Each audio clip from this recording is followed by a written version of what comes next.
Alright guys, AboveAvg back with another Yugioh Tip video. This one has to do with how to give yourself an inherent deck advantage over your opponent. So just, as you sit on the table, by implementing these things that I'm about to say today in this video, you're going to have an inherent deck advantage over your opponent regardless of what deck he's playing. Or at least, if not a deck advantage, you're going to be at the same level, right, in this category. And that is playing either a boss monster or a monster that has very high attack, or I'm going to take it a step further and say play cards that alter attack and defense.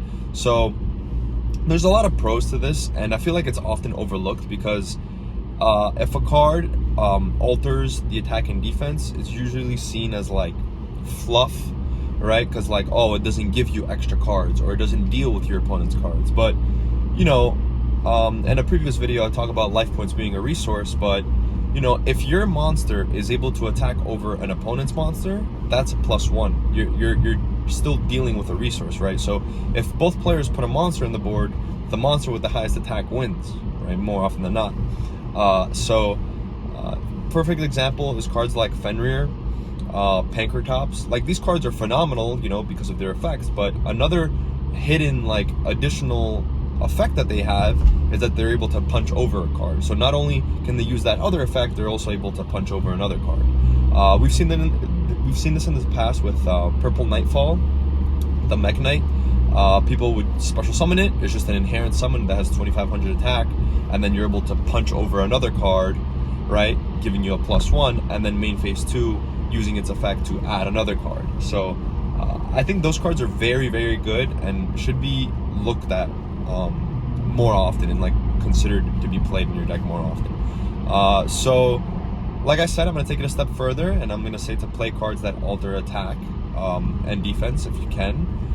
So if you see sprite players, they huff and puff, man. To break your board, they either have to use effects or they have to go into gigantic sprite, and then that goes to 32, right? And then that's how they're gonna attack over your monster. But if you have a high attack monster, they have to try to put multiple monsters on the board, link climb or XYZ climb, and then deal with your card, right? But I want you to go and try to watch any sprite deck profile and see the people that play sprite pixies, which is the one that alters attack, right? Or it boosts your monster. Now, every profile you watch, every time I even speak to a sprite player that has played this card, they always say, this has been one of the best cards in my deck, right? Because, okay, get a little pissed. All right, bro. So, yeah, so whoever plays pixies, they always say how phenomenal it is and how good it is.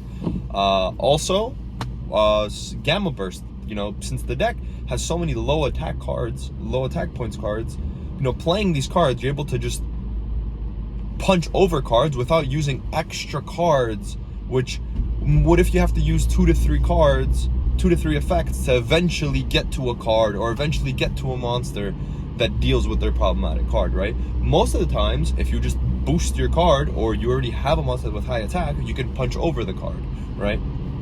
To help you win the game, to help deal with a problematic card. Now, cards like Lance, cards like Chalice, cards like Droplets, again, watch profiles with people playing those cards, right? People that play triple Lance in Kashtira, or they played Lance during other formats, or when Droplets was very, very big and it was an instant 3 of in everyone's deck. Everyone talks about how altering the attack or lowering their own monster's attack or lowering their opponent's monster's attack is significant, and it comes up often, right?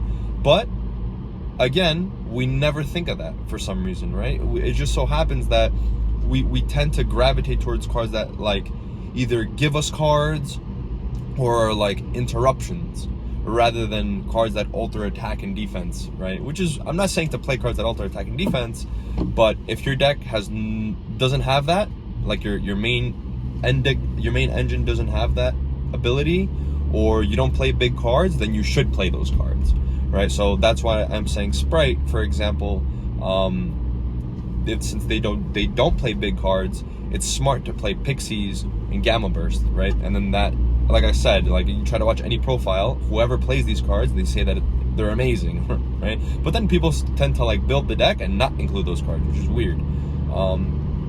Anyway, personally, I think having cards like Access Code in the extra deck is one layer, but I don't think that's enough, because again, to reach cards like Link 4s or higher, you need to resolve a bunch of effects to eventually get to that big card, right?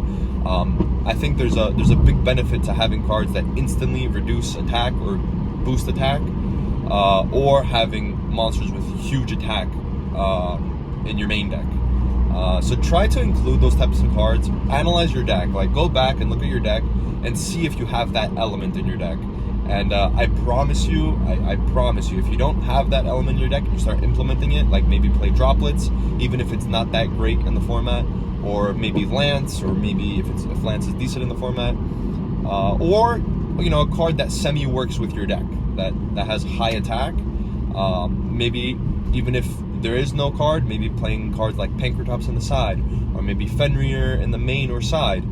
Cards like that, I think will help you win way more games than you already are. And I think that's an amazing tip. I think it for sure could help carry your deck and help you win games that you have no business winning. So a bit of a sloppy one. We had to get beeping like crazy, but I think this is a very good tip and something to look for when you're building your deck. And it will give you an edge over your opponent and give you an inherent deck advantage over your opponent if your opponent is not thinking about these things and not implementing them in their own deck building. So that's it for this one.